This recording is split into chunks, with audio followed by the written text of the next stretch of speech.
Welcome back to the channel. Don't forget to like, share, and subscribe my channel. Today, we are exploring how to create a business posture correction using Puppet Warp in Photoshop. I open Photoshop and load a business portrait image.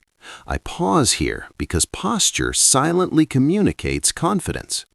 I duplicate the layer first so my original stays safe. I convert the layer into a smart object. I go to Edit and select Puppet Warp.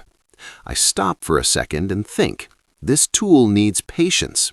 I place pins carefully on shoulders, arms, and torso. I gently rotate the shoulder pin, very slowly.